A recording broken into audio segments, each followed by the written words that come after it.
TV KPM. Wish, sedap punya makanan ni. Kat mana ni? Pulau Pinang. Oh. Ish. Seorang remaja bunuh diri kerana terlalu stres. Wish. Takutlah baca berita sekarang ni. Sampai bunuh diri tu. Lokman? Ustazah. Baca apa itu? Tak ada Ustazah. Tadi saya scroll media sosial ni, terbaca berita seorang remaja bunuh diri Ustazah. Astaghfirullahalazim. Agak-agaknya sebab apa Ustazah ya? Kalau Lokman nak tahu, kena masuk kelas saya lah untuk kita belajar tajuk hari ini. Okey Ustazah. Jom. Jom.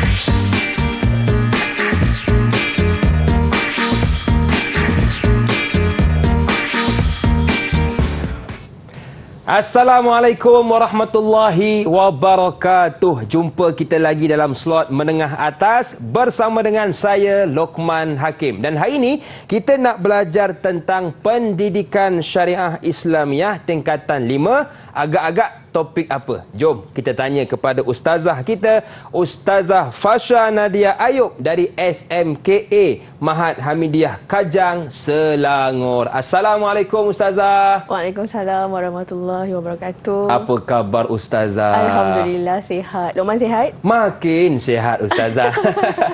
Baik, terima kasih kepada Ustazah Fasha yang sudi bersama dengan kita. Jadi Ustazah, apakah yang akan kita belajar pada hari ini? InsyaAllah. So hari ini kita akan belajar tajuk yang ada dalam pendidikan syariah Islamiah. Okey, Ustazah mungkin boleh tekan bawah. Tekan bawah. Okey. Tingkatan 5, iaitu dalam bidang hadis hukum, di bawah tajuk menjauhi jenayah bunuh diri. Macam mana yang Lokman tengok tadi dalam media sosial kan, ada banyak kes-kes dan kes di kalangan pelajar pun ada. Jadi hari ini kita tengok apakah dia tajuk yang ada dalam menjauhi jenayah bunuh diri untuk hadis hukum. Okey, so kita akan bermula dengan hadis. Okey, ini adalah hadis yang dikeluarkan yang mana kita tentukan hukum tentang jenayah bunuh diri itu berdasarkan kepada hadis ini. Mungkin Lokman boleh tolong Ustazah baca? Boleh Ustazah. Okey. An Abi Hurairah qala Rasulullah sallallahu alaihi wasallam man qatala nafsahu bihadidatin fahadidatuhu fi yadihi yatawajja'u biha fi batnihi fi nari jahannam khalidan fiha abada wa man shariba samman faqatala nafsahu fahuwa yatahassahu fi nari jahannam khalidan mukhalladan fiha abada wa man taradda min jabalin faqatala nafsahu fahuwa yataradda fi nari jahannam khalidan mukhalladan fiha abada. Ahsanta. Okey. So kita tengok artinya daripada hadis ini, daripada Imam Abu Hurairah meriwayatkan bahawa Rasulullah bersabda, sesiapa yang membunuh diri dengan menggunakan besi bihadidatin, maka tangannya akan melukai perutnya sendiri dengan besi itu di neraka Jahannam dan kekal di dalamnya selama-lamanya. Dan sesiapa yang membunuh diri dengan cara minum racun, maka ia terus meminumnya di neraka Jahannam dan ia kekal di dalamnya selama-lamanya. Dan sesiapa yang terjun dari bukit untuk membunuh diri, maka ia akan terus terjatuh di neraka Jahannam dan ia kekal di dalamnya selama-lamanya. Kalau kita tengok dalam hadis ini, ada 3 takkid ataupun 3 yang ditegaskan oleh Rasulullah, iaitu pada kalimah finari jahannam khalidan fiha abadan. Iaitu membawa maksud mereka itu akan berada di dalam neraka Jahannam dan ia kekal di dalamnya selama-lamanya. Penegasan yang dibuat oleh Rasulullah dalam hadis ini sebanyak berapa kali? 3 kali. 3 kali Ustazah. Dan ini adalah hadis yang menunjukkan hukum pengharaman kerana apa hadis ini tidak dibenarkan. bukan hadis ini, hukum ini tidak dikeluarkan. Okey, kita tengok tuntutan hukum berdasarkan hadis. Yang pertama, haram membunuh diri dengan menggunakan besi. Yang tadi kita dah baca dalam hadis. Yang kedua, minum racun dan terjun dari bukit. Okey, yang kedua apa dia, Luqman? Yang kedua, orang yang membunuh diri akan melakukan perkara sama yang dilakukan untuk membunuh diri di akhirat nanti. Takutnya Ustazah. Itulah. Yang ketiga, mereka yang membunuh diri akan kekal di dalam neraka Jahannam selama-lamanya. So, ini adalah 3 tuntutan hukum yang dikeluarkan daripada hadis yang kita baca tadi. Maksudnya, kita tak boleh buat tuntutan yang lain melainkan apa yang ada dalam hadis ini sahaja. So sekarang kita pergi bagaimana cara ulama mengistinbatkan hukum. Pengistimbatan hukum bermaksud bagaimana ulama mengeluarkan hukum itu daripada hadis ini. Okey. Kalau kita tengok cara ulama mengistinbatkan hukum, pengharaman kepada membunuh arak adalah melalui lafaz finari jahannam khalidan fiha abadan. Yang kedua, ayat ini bermaksud ia kekal di dalam neraka Jahannam selama-lamanya.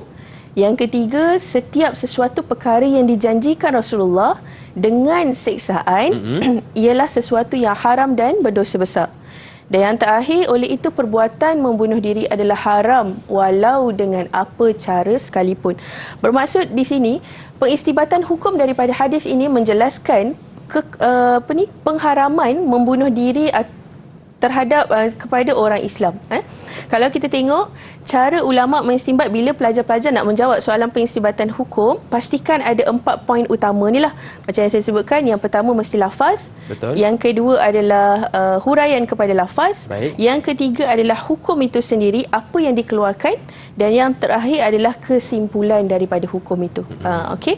So, ini adalah bagaimana cara ulama mengistinbatkan hukum. Okey. So, setakat ni Luqman faham, Luqman? Okey, yang saya faham, tiada kompromi kepada orang yang membunuh diri. Ya, betul. Walau dengan apa cara sekalipun, pengharaman tetap dilaksanakan. Okey, sekarang kita pergi kepada kita pergi kepada nak duga akal. Nak tengok macam mana Luqman ingat tak hadis tu tadi. InsyaAllah saya cuba, Ustazah.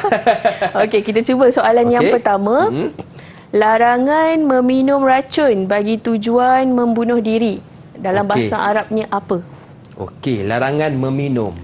Minum dalam bahasa Arab apa minum? Syaribah. Syaribah. Jadi kalau tengok di situ jawapannya adalah syaribah sama. Syaribah sama. Betul ke tak? Betul. Alhamdulillah. Terima kasih Ustazah. Okey. Soalan yang kedua. Okey.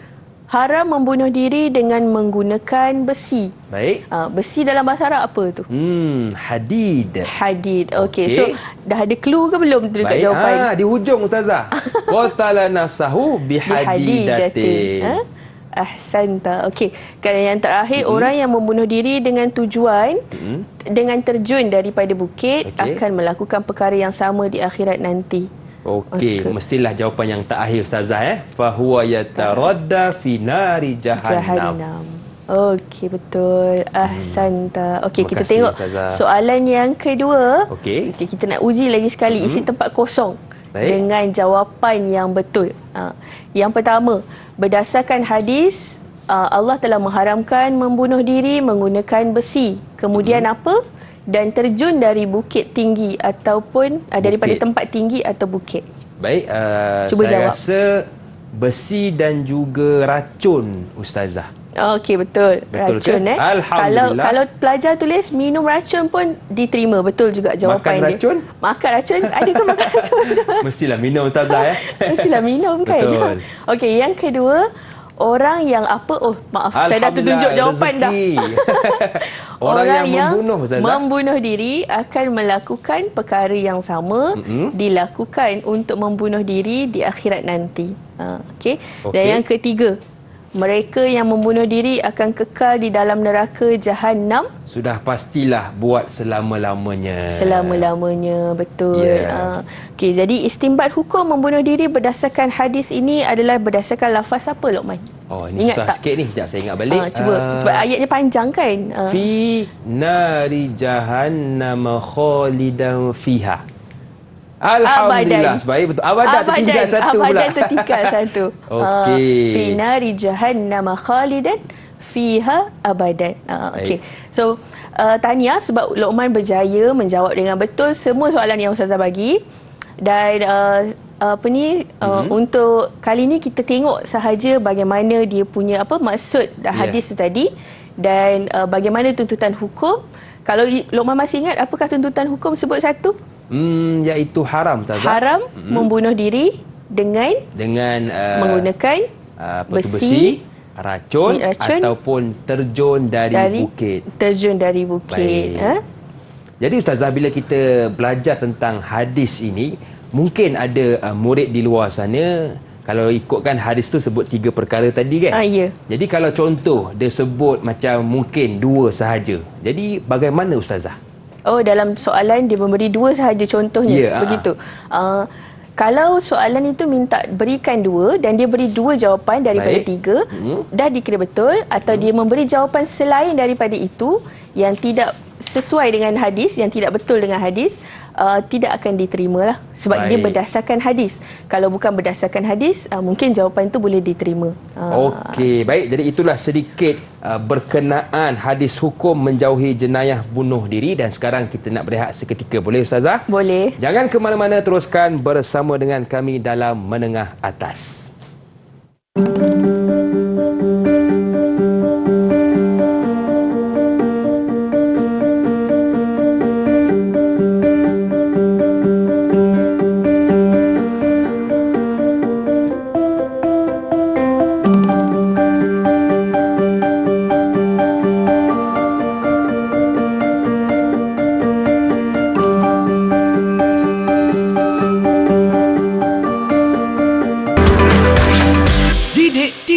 KPM.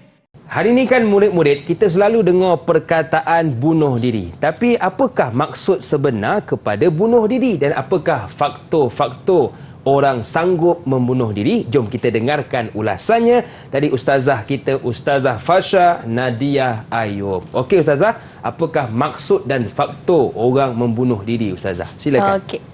So hari ini sekarang kita akan masuk kepada pengertian membunuh diri. Dari segi bahasa, ianya adalah seseorang yang mengambil nyawanya sendiri dengan sengaja. Yang dari segi istilah, perbuatan yang dilakukan bagi membunuh diri sendiri dengan harapan kematian dapat menyelesaikan masalah yang dihadapi. Ini adalah pengertian untuk maksud bunuh diri. Baik. Okey, so kita tengok kepada dalil. Haram membunuh diri dengan apa-apa cara sekalipun.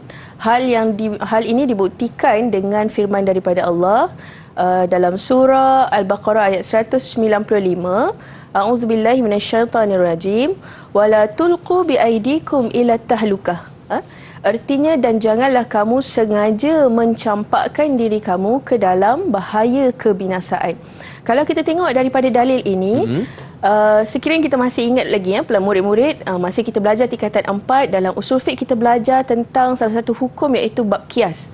Jadi dalam dalil ini kita mengkiaskan hukum membunuh diri juga adalah perkara yang mencampakkan diri ke dalam kebinasaan. Contoh lain yang boleh kita bawa menunjukkan bahawa perbuatan yang kita buat tu membawa kepada kebinasaan, contoh lain tu apa Luqman? Contohnya macam kita hari ini mungkin di kalangan kita suka minum arak.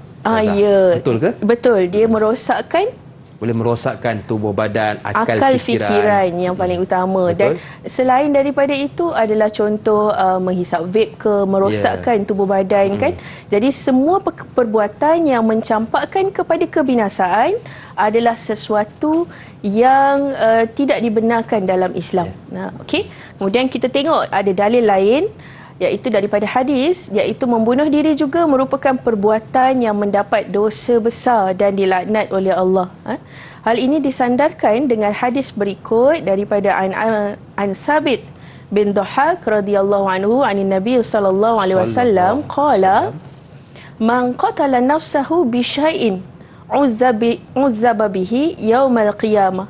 Artinya daripada Thabit bin Dhahak, Rasulullah bersabda, sesiapa yang membunuh diri dengan sesuatu cara, pada hari kiamat kelak dia akan diseksa dengan cara seperti itu pula. Ini adalah daripada hadis riwayat Imam Bukhari dan Muslim. So di sini jelas menunjukkan bahawa bukan sahaja dalam hadis yang kita belajar ada tentang pengharaman kepada membunuh diri, tetapi dikuatkan dengan dalil dalam Al-Quran. Betul. Dan kedua-duanya menunjukkan pengharaman dan penegasan larangan menjauhi supaya membunuh diri ini tidak dilaksanakan oleh orang Islam terutamanya. Okey. So kita tengok pula apakah faktor atau sebab yang mendorong kepada bunuh diri. Okey, cuba baca satu, Luqman. Boleh Ustazah? Saya baca yang pertama. Tekanan emosi yang keterlaluan sehingga menyebabkan hilang kewarasan akal, fikiran dan mengambil jalan singkat dengan membunuh diri. So, poin yang pertama dekat sini adalah tekanan emosi yang keterlaluan. Maksudnya, di kalangan murid-murid kadang-kadang ada yang terlalu stres. Maksud stres yang keterlaluan itu boleh mendorong diri seseorang untuk melakukan jenayah bunuh diri. Okey, yang kedua. Okey, yang kedua, kurang bertawakal kepada Allah dan menyangka dengan membunuh diri boleh menyelesaikan segala masalah yang dihadapi. Ini tidak sepatutnya berlaku. Betul, sebab kebergantungan kita kepada Allah adalah lebih utama. Sebab itu kita selalu sebut apa? Kalimahnya Bismillahirrahmanirrahim 'alallah. Betul. Sebab menunjukkan bila kita buat sesuatu bukan kerana kita buat tu kita yakin benda tu akan dapat, tetapi kalau Allah tidak tolong pastinya takkan dapat apa yang kita nak buat. Betul, Ustazah. Okey, yang ketiga. Yang ketiga, kurang berdoa kepada Allah yang Maha Berkuasa menjadikannya dan menentukan segala sesuatu. Okey. Ini juga salah satu sebab yang mendorong seseorang itu buat cubaan untuk membunuh diri kerana kurang berdoa kepada Allah. Seperti saya sebut tadi, kebergantungan kita kepada Allah. Okey, yang keempat. Yang keempat, tidak memohon pertolongan daripada pihak yang bertanggungjawab untuk membantu menyelesaikan masalah.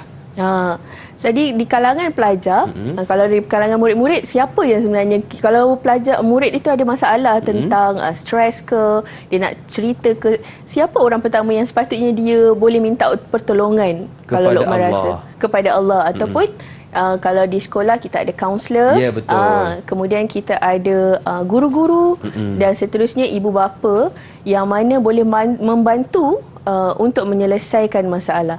Dan yang terakhir, sebab yang mendorong iaitu keimanan yang kurang mantap akan menyebabkan dirinya mudah dikuasai syaitan yang mendorongnya untuk membunuh diri. Dan Ustazah, kalau boleh saya tanya kan, tadi Ustazah ada sebut kita kalau ada masalah luahkan kepada orang-orang yang kita nak luah lah. Dan adakah faktor bila kita tersalah luah itu menjadikan kita nak bunuh diri, Ustazah? Kita tersalah luah. Betul, mungkin sepatutnya luah dekat cikgu, tapi luah kepada kawan yang mungkin tak bagi positif punya kesan kepada kita. Okey. Faktor itu mungkin dia lebih kepada kalau kita share dengan kawan kita yang lain, kadang-kadang dia punya kematangan memahami kita tu tak sama seperti orang dewasa memahami kita. Jadi lebih baik kita cerita pada orang yang lebih dewasa, supaya dia dapat menasihatkan kita dan kita dapat menyelesaikan masalah. Betul, yang lebih pengalaman dalam kehidupan Ustazah. Dalam bidang. Okey Ustazah, seterusnya? So seterusnya kita akan pergi kepada soal lain. Kita nak uji Luqman lagi lah. Boleh Ustazah. Saya cukup bersedia hari ini. Luqman lagi yang kena. Okey, soalan pertama, apakah maksud membunuh diri? Okey, maksud membunuh diri ialah seseorang, perbuatan yang dilakukan untuk membunuh diri dengan menganggap dapat menyelesaikan masalah. Okey, betul. Betul. Perbuatan yang dilakukan bagi membunuh diri sendiri dengan harapan kematian dapat menyelesaikan masalah yang dihadapi. Bila ada soalan berkaitan dengan maksud ataupun pengertian, pelajar-pelajar atau murid-murid hendaklah memberikan jawapan dari segi istilah sahaja. Okey. bukan dari segi bahasa lah, daripada segi istilah. So soalan yang kedua, terangkan 2 faktor. Alamak, saya dah bagi jawapan lagi sekali. Terangkan 2 faktor yang mendorong seseorang membunuh diri. Satu saya dah bagi. Tekanan emosi yang keterlaluan yang menyebabkan hilang kewarasan akal fikiran dan mengambil jalan singkat dengan membunuh diri. Satu lagi Luqman kena penuhkan. Okey, yang kedua saya rasa jawapan pandangan saya ialah kurangnya tawakal kita kepada Allah sehingga kita ambil jalan mudah dengan menganggap mati itu satu penyelesaian. Ya, betul. Betul ke Ustazah? Okey, betul. Lebih kurang sama Ustazah ya. Alhamdulillah. Ini full boleh dapat 4 markah. Terima kasih. Okey. So tahniah untuk Luqman. So ini adalah segmen yang kita dapat ulas di sini dari segi maksud dan juga sebab tadi, yang mana murid-murid kena fokuskan bila menghadapi sesuatu masalah. Baik. Jangan ambil jalan mudah dengan melakukan perbuatan yang merosakkan diri dan menjadi sia-sia. Sebaliknya, carilah orang lain yang lebih dewasa dan faham untuk menerangkan dan membantu kita menyelesaikan masalah. Ya, betul. Mungkin di rumah kita ada ibu dan ayah yang boleh kita luar, adik ada masalah ni, kenapa? Yalah, adik ni susah nak belajar, contoh kan Tazah kan? Jadi supaya apa yang kita hadapi masalah tersebut dapat kita tahu jalan penyelesaiannya dan mudah-mudahan kita dapat ketenangan kembali. Betul tak Ustazah? Betul. Cuma Ustazah, dalam bab menjawab soalan ni kan, yalah kadang-kadang ada murid kita jawab tak mengikut buku, tak sebiji Ustazah. Jadi mungkin boleh ke bagaimana Ustazah? Okey. Sekiranya murid-murid memberi jawapan yang tidak sebiji seperti dalam buku, tetapi masih membawa maksud ataupun menjawab soalan itu, jawapan pelajar murid itu akan diterima. Okey. Cuma untuk soalan terangkan di sini, murid mesti memberikan isi dan juga huraian. Sebab itu jawapan dia panjang. Betul. Dia tak boleh sekadar tekanan emosi yang keterlaluan. Itu sahaja takkan dapat markah lah. Dia dapat satu sahaja. Okey, baik. Jadi pastikan ada poin dan huraian di situ. Baik, kita nak berehat seketika. Jangan ke mana-mana, teruskan bersama dengan kami dalam Menengah Atas.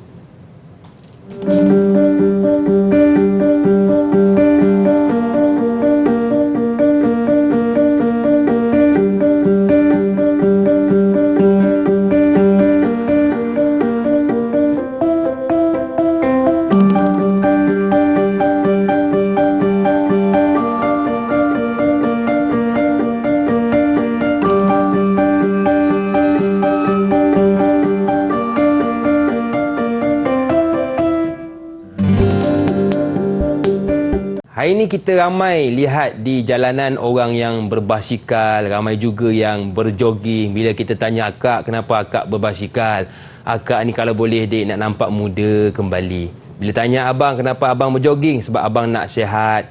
Jadi apakah kepentingan kita menjaga kesihatan dan langkah-langkah yang boleh kita lakukan untuk kita menghindari penyakit ataupun stres yang boleh membawa kepada membunuh diri? Apa kata? Jom kita tanya kepada ustazah kita, Ustazah Fasha. Okey Ustazah, apakah kepentingan kita hari ini menjaga kesihatan Ustazah? Okey, sebelum saya menjawab soalan Luqman, saya nak tanya pada Luqman dulu. Apa hobi yang Luqman selalu buat di masa lapang? Okey, saya Ustazah cukup suka sangat bermain bola. Sebab yang pertama, bila saya main bola, keluar peluh. Yang kedua, bila main bola, kita akan jumpa ramai kenalan. Yalah, satu pasukan bola kan 11 orang. Kalau dah 2 kumpulan, 22 orang. Jadi bila ramai kawan, kita boleh kongsi pengalaman pahit dan manis kita Ustazah. Ya, betul. Okey. So, saya bertanya ni sebab ianya menjadi salah satu sebab antara sebab lain kenapa kita boleh dapat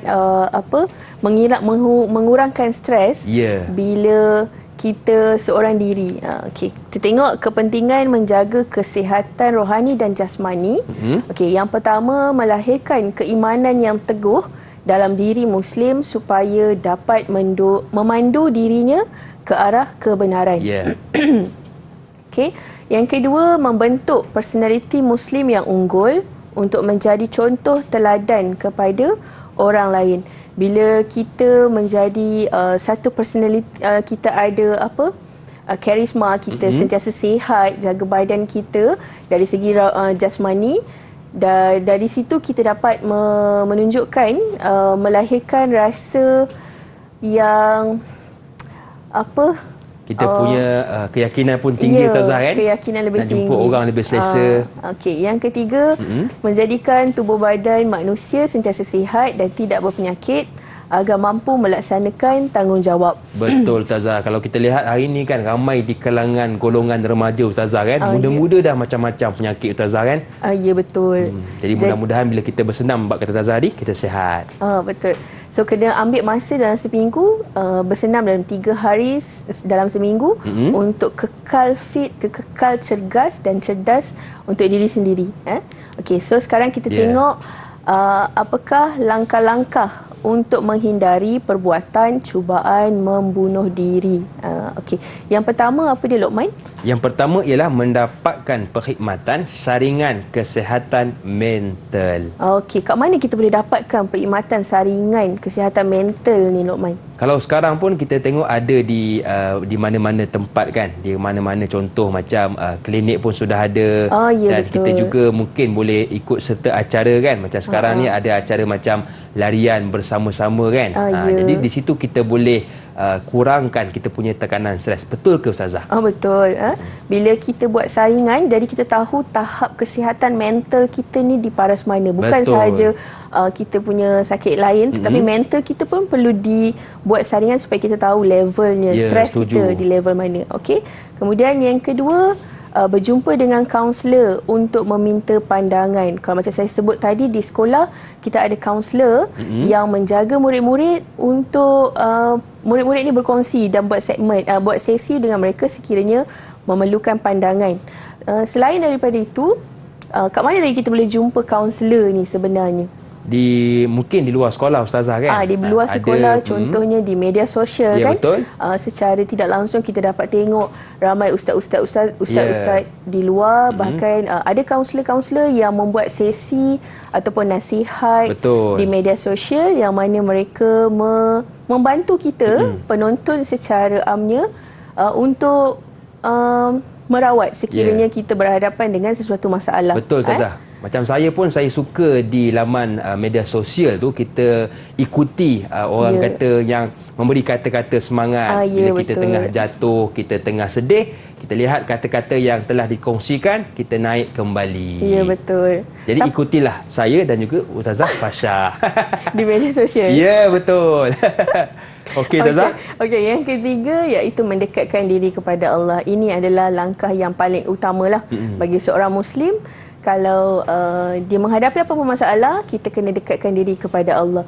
Contoh satu zikir yang Luqman selalu amalkan bila mana Luqman stres untuk dapatkan balik ketenangan, apa selalu Luqman baca? Okey, selalunya saya akan zikir dengan hasbunallah wa ni'mal wakil wala haula wala quwata illa billahil aliyil azim. Ataupun yang paling pendek, senang, kita berselawatlah, Ustazah. Allahumma salli ala Muhammad. Ya, betul. Itu adalah salah satu juga zikirnya. Dan bagi orang yang mengalami masalah stres ini tadi, sebenarnya kadang-kadang mereka merasakan bahawa mereka gagal dalam hidup. Dia rasa dia gagal, dia malang, dia tidak bernasib baik seperti orang lain. Dia jadi untuk kita mengangkat balik diri dan semangat kita adalah dengan salah satu kalimah yang paling senang dan simple, iaitu kita sebut Allahu Akbar. Betul. Allahu Akbar membawa maksud Allah Maha Besar. So bila kita merasakan Allah lebih besar dan Allah yang akan membantu kita untuk memberi ketenangan dan menyenangkan kita. Betul. So itu adalah salah satu cara lain lah untuk kita berbanyakkan zikir. Dan selain daripada solat, melakukan amal kebaikan yang lain, kita juga melakukan tambahan zikir untuk menguatkan jiwa kita. Ya, betul. Dan zikir ni bukan susah, Ustazah, kan? Kalau solat mungkin perlukan kepada perbuatan, sujud, rukuk, diri dan sebagainya, tapi zikir hanya kita lontarkan.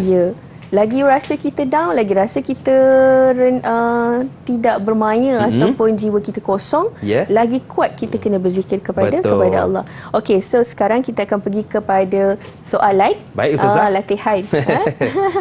Okay, kita tengok dua soalan yang saya sediakan. Soalan yang pertama, huraikan dua kepentingan menjaga kesihatan dan jasmani. Apakah pentingnya kita kena jaga kesihatan dan jasmani ni, Lokman? Okey, yang pertama ialah kita kena menjaga kesihatan dan juga jasmani supaya yang pertama kita tidak stres, Ustazah. Tidak stres. Okey, lagi. Betul ke? Wah, kalau ikutkan jawapannya lain, tapi boleh diterima. Baik, yang kedua supaya tubuh badan kita kekal sihat, cergas dan kita pun menjadi seorang yang ceria. Ya, betul. Okey. Kalau ikutkan contoh jawapan yang saya sediakan, ianya membentuk personaliti Muslim yang unggul untuk menjadi teladan kepada orang lain. Dan yang kedua, seperti mana yang Lokman jawab tadi, menjadikan tubuh badan kita sihat dan tidak berpenyakit agar mampu melaksanakan tanggungjawab. Kerana kita hidup ada tanggungjawab. Jadi kalau kita stres, badan kita tidak bermaya, maka kita tak dapat melaksanakan tanggungjawab dengan baik. Okey, soalan yang kedua, jelaskan dua langkah menghindari perbuatan cubaan membunuh diri. Apakah dia, Lokman? Yang pertama ialah mendekatkan diri kepada Allah Subhanahu Wa Taala. Yang kedua, mendapatkan nasihat dari kaunselor. Okey, mendapatkan ini yang contoh saya bagi, mendapatkan perkhidmatan saringan kesihatan mental, dan yang jawapan daripada Lokman tadi daripada kaunselor. Itu pun dikira sebagai jawapan. Okey. Contohkan, Ustazah, kalau saya buat 3 jawapan, mungkin dia minta 2 tapi saya bagi 3. Jadi dibenarkan atau bagaimana, Ustazah? Kita pelajar ini sangat cemerlang. Sebab minta 2 dibagi 3. Okey. Jangan minta 2 bagi 1, Ustazah. Jangan minta 2 bagi 1. Bagi lebih tak apa. Yang bagi kurang tu yang masalah. Baik. Jadi contoh macam kita tengok jawapan pertama tadi, mendekatkan diri kepada Allah. Kemudian dihurai lagi seperti solat, zikir dan sebagainya. Itu adalah jawapan yang bagus. Kalau dia nak buat huraian selepas dia memberi isi pun boleh dibenarkan juga. So kalau dia dapat mendapatkan berjumpa dengan sesi kaunselor di sekolah saya, dia memberi pengalaman dia sendiri dalam jawapan itu pun dikira sebagai satu jawapan yang baiklah. Baik, Ustazah. Dan kalau kita lihat macam soalan yang Ustazah ajukan kepada saya tadi kan, jelaskan. Jadi kalau soalan jelaskan, murid kita hanya buat dalam bentuk point, tidak dalam bentuk huraian. Jadi bagaimana, Ustazah?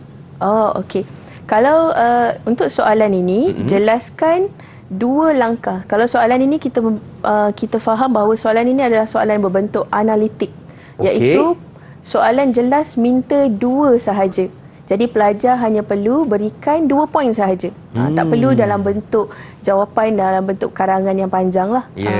Kalau diberi jelaskan langkah menghindari perbuatan, barulah berikan jawapan yang lebih panjang. Okey, baik. Jadi jangan panjang sangat, jangan pendek sangat. Ini habis 2 muka ditulisnya. Jenuh kita nak membacanya ya.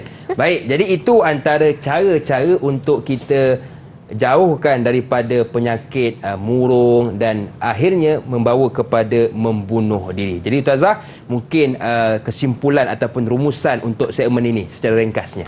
Okey, untuk segmen ini dapat disimpulkan bahawa bagi setiap masalah yang dihadapi, apa yang penting adalah kita perlu menjaga diri sendiri dulu. Baik. Dan kita kena rawat diri sendiri. Sekiranya kita yang sakit, mana kita kena cari dulu penawar. Kalau kita stres, kita kena keluar berjumpa dengan orang, ambil udara, lepas tu kita bersenam, keluarkan peluh supaya ianya lebih menenangkan. Kemudian barulah kita berjumpa dengan orang yang seperti yang macam kaunselor lah. Baik. Setiap penyakit ada ubat, maka ubatilah kemurungan kita. Baik, kita nak berehat seketika. Jangan ke mana-mana, teruskan bersama dengan kami dalam Menengah Atas.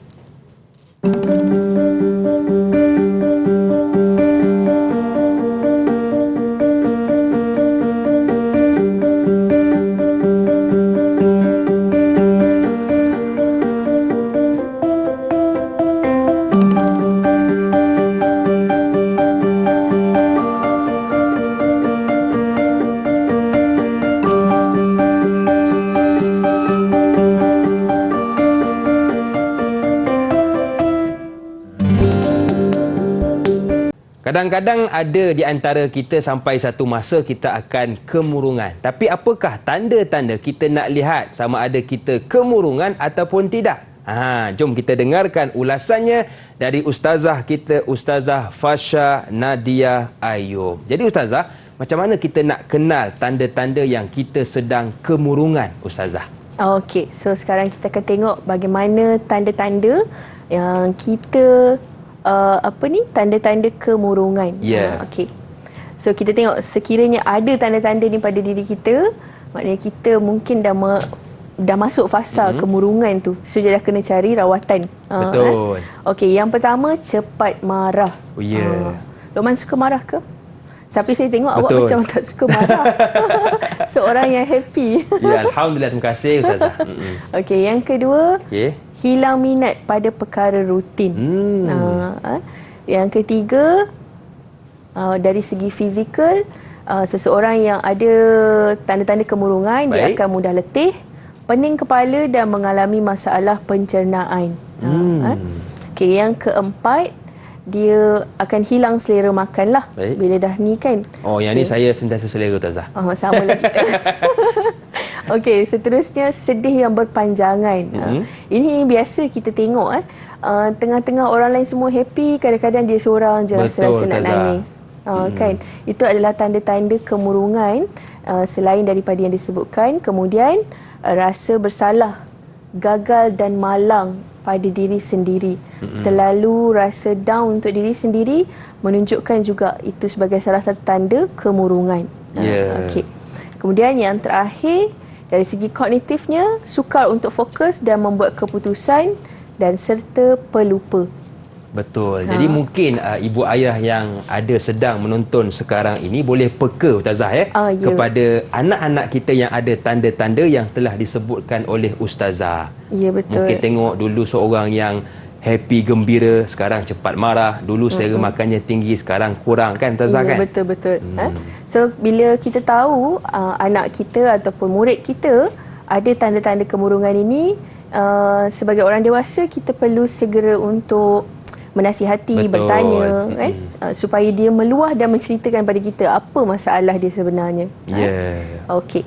So bila kita dah ada tanda-tanda, pastinya kita akan ada cara ataupun kaedah untuk merawatnya. Yang saya sediakan di sini adalah sesuatu yang mungkin sebenarnya banyak lagi di luar, tetapi yang saya bawakan di sini hanya 3 sahaja.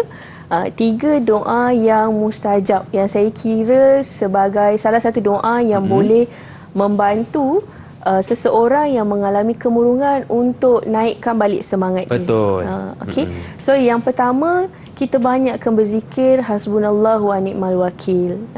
Kerana maksud hasbunallah, tadi saya dengar Luqman memang suka baca kalimah ni kan. Sebab saya suka dengan maksud kepada doa tersebut, cukuplah Allah sebagai pelindung kami. Ya, betul. Bila Allah sebagai pelindung kita, maka kita tak perlukan kita tak mengharapkan kepada orang lain, bahkan manusia, tetapi hanya Allah. Kerana Allah adalah sebaik-baik pertolongan. Betul. Yang kedua, kita boleh amalkan juga doa Rabbi syrah li sadri wa yassir li amri wa halul 'uqdatam min lisani yafqahu qawli. Ya Allah, ya Tuhanku, lapangkanlah dadaku, permudahkan urusanku dan lancarkanlah lidahku supaya mereka faham ucapanku. Dan bila kita baca Rabbi syrah li ni selalu dalam kehidupan kita seharian, semua kerja kita akan lebih mudah. Yang mana kita rasa terlalu susah dan stres, dia akan jadi mudah dan hilang sebegitu saja susah tu tadi. Betul. Sebab kita meletakkan kebergantungan kita kepada Allah lebih tinggi berbanding manusia. Saya teringat ustazah, doa ni kami dulu masa zaman belajar selalu baca doa ni sebelum mulakan apa pun kelas. Ya, betul. Rabbi syrah li sadri wa yassir li amri wahlul 'uqdatam min lisani yafqahu qawli. Ya, betul. Sama juga dengan murid-murid saya di sekolah, memang sebelum mulakan kelas kita akan baca doa ini. Cuma mungkin dari segi penghayatan, murid-murid itu mereka sekadar membaca tetapi tidak menghayatinya dengan baik. Kerana mungkin tidak memahami maksudnya. Apakah yang dimaksudkan dengan mudahkan urusan? Bila kita nak beramal dengan sesuatu doa, pastikan kita faham apakah isi doa yang kita baca. Barulah tercapai hajat kita dan terlaksana semua, terlerailah semua masalah yang kita ada. Okey. So, doa yang ketiga, cuba Luqman baca, Luqman. Yang ketiga, ya hayyu ya qayyum bi rahmatika astaghitsu. Wahai Tuhan yang maha hidup lagi maha berdiri dengan sendirinya, dengan rahmatmu aku memohon pertolongan. Okey Ustazah, kita pun sudah berada di penghujung rancangan. Jadi apakah rumusan untuk segmen kali ini Ustazah? Okey, untuk segmen kali ini setiap macam tadi saya tunjukkan tanda-tanda kemurungan. Bila ada tanda-tanda kemurungan, pastikan kita mencari penawarnya. Betul. Dengan beramal, iaitu yang pertama mestilah mendekatkan diri kepada Allah. Tidak ada jawapan, tidak ada penyelesaian yang lebih utama berbanding mendekatkan diri kepada Maha Pencipta. Sebab dia yang akan memberi ketenangan kepada diri kita, kan? Kalau kita meninggalkan dia, maka dunia pun kita tak akan dapat. Betul. Tapi kalau kita mengutamakan Allah, maka dunia dan akhirat kita akan dapat. Okey, orang yang kejar akhirat, dunia pasti akan datang dalam kehidupannya. Baik Ustazah, bagaimana Ustazah menilai prestasi saya pada hari ini Ustazah? Agak-agak cemerlang lah. Amin. Saya tengok Luqman hari ini sangat aktif, yes, dan memang sangat cemerlang. Alhamdulillah. Terima kasih Ustazah atas anugerah dan juga ganjaran. Baik Ustazah, di manakah murid-murid kita boleh dapatkan latihan pengukuhan Ustazah? Murid-murid boleh dapatkan latihan pengukuhan di Pelantar Delima KPM. Okey, Pelantar Delima KPM. Baik. Jadi Ustazah, kita pun sudah berada di penghujung rancangan. Jadi Ustazah minta saya baca doa Ustazah ya? Ya betul, saya nak. Baik. Jadi jom sama-sama kita tutup kelas kita pada hari ini dengan sedikit doa. Bismillahirrahmanirrahim. Bismillahillazi la yadurru ma'asmihi syai'un fil ardi wala fis sama'i wa huwas sami'ul alim. Amin. Allahumma inna nastahfizuka wa nastaudi'uka adyanana wa amwalana wa ahlana wa kulla syai'in a'taitana. Rabbana atina fid dunya hasanah wa fil akhirati hasanah wa qina adzaban nar. Sallallahu ala sayyidina Muhammad wa ala alihi wa sahbihi wa baraka wa sallam walhamdulillahi rabbil alamin. Amin. Terima kasih kepada Ustazah kita, Ustazah Fasha Nadia Ayub dari SMKA Mahat Hamidiyah Kajang Selangor yang sudi berkongsi ilmu dengan kita pada hari ini dan juga murid-murid yang sudi menonton dari rumah. Saya, Luqman Hakim, mohon izin undur diri. Senyum nampak gigi, ada rezeki, jumpa lagi. Assalamualaikum warahmatullahi wabarakatuh. Bye-bye.